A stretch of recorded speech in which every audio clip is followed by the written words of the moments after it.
Episode 24, Uncle Hisham and his ship.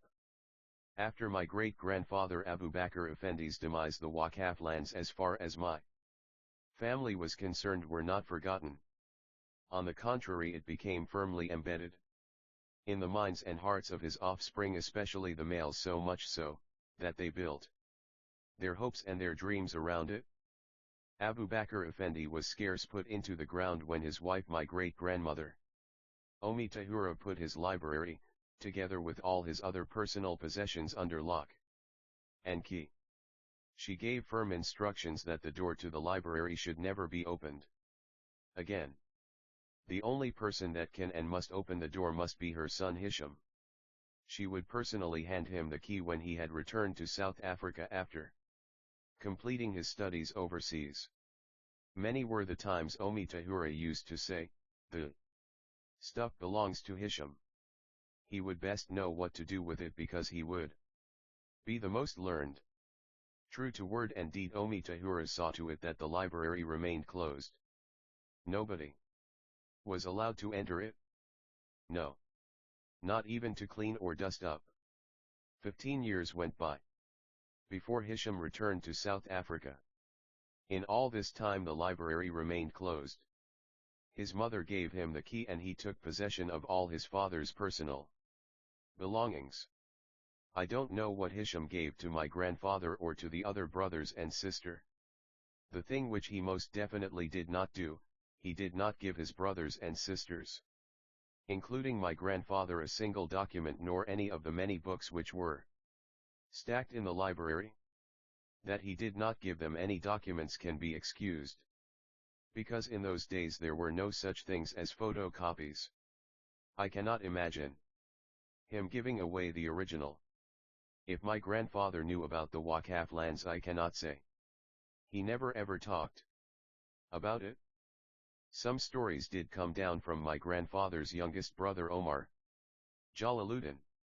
Jalaluddin talked of how his father Abu Bakr and the rest of the family, including all the people who followed them, were attacked by Bedouins.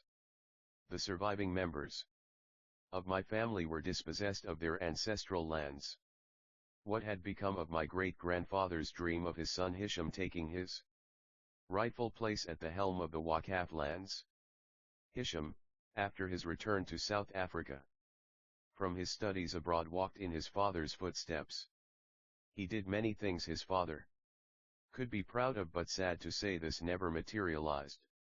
That he was a willing candidate goes without saying.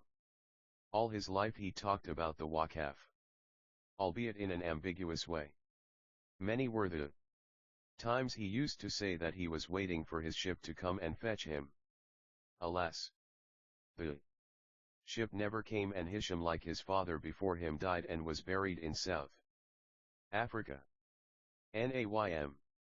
Hisham waited all his life for news from his ancestral lands. He hoped that things will revert back to what it was, and that he would be sent for to take his rightful place as the overseer of the Waqaf lands.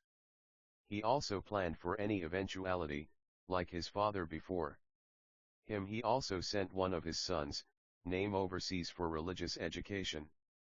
Naym did not spend as many years away from his home as his father, nor did he leave South Africa at such a young age. In spite of this, he did not fall short. His father Hisham took him under his wing. Naym received further education in the religious sciences under his father. Naym was my father's cousin. As such, there are many things that my father and my uncles knew about him.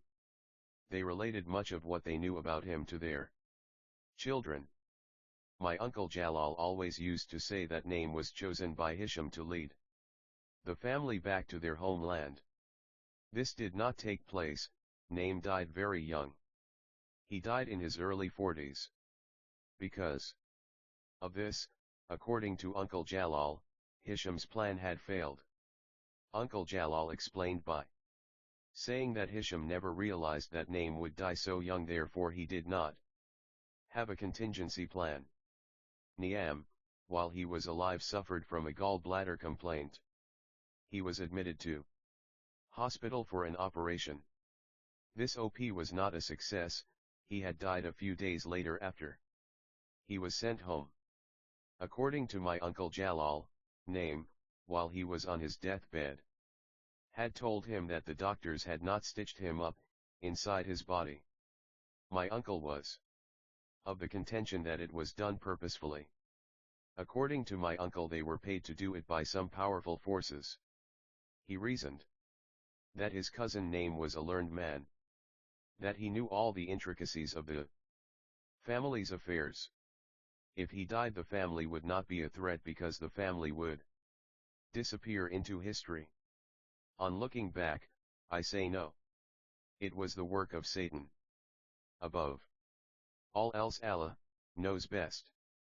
Branching out, all praises is for Allah, the Lord of the worlds, who had blessed my great-grandfather Abu Bakr Effendi with offspring in South Africa. He had 6 sons and 1 daughter. These are the first children to be born on foreign soil. I will now refer to them as the first generation.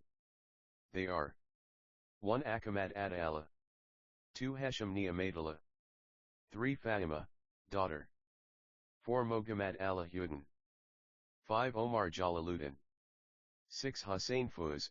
He did not have any offspring. Died when young. Praise and thanks to Allah for multiplying the seed of Abu Bakr Effendi. I am not about to bore you, dear reader, with a genealogy of my family. Suffice it to say that the first generation of Effendis gave birth to the second generation. The second generation was more numerous than the first. This trend continued right up to the present into the 5th generation. After this I cannot say, above all else Allah knows best. It was during the period of the second generation that the family split up into 4 main distinctive branches. 1 Ahmad Ad Allah's children started the Ad Allah family. 2 Hesham's offspring, the Mjadi family. 3 Alahuddin's children remained as the Effendi family. I belong to this branch. 4 Jalaluddin's children gave rise to the Bakr Effendi family. At the time of this writing, I do not know about the offspring of Fatima. In the beginning these branches used to interact with one another. As time went by, the branches proliferated, causing them to drift apart, grow and develop on their own. At present, more than 100 years later, with a minor exception here and there, these branches have become alienated from one another. This estrangement did not just take place between the branches. To a lesser or greater degree it took place inside the branches itself. This alienation did not just come about naturally because of numerical growth. The apartheid system also contributed a major part to the breaking up of the offspring of Abu Bakr Effendi. I am not about to go off on a tangent and write about all the evils of apartheid. Nevertheless, it has got a bearing on my story, but I will only refer to it very briefly. When apartheid became a law in South Africa, it affected all its people in a bad way. The descendants of Abu Bakr Effendi were no exception and did not come out unscathed. Today, if we take a close look at them, we will discover that Abu Bakr's progeny resemble a rainbow people. The early Effendis in South Africa were fair of complexion and they formed a part of the white race. Now, with the exception of the blacks, they form part of all the population groups and have all shades and hues of color. Abu Bakr Effendi is a historical figure in the milieu of South Africa. It is inevitable that during the passage of time his offspring will also marry into the indigenous people of South Africa. When the time arrives, Abu Bakr Effendi will truly belong to South Africa. And Allah knows best.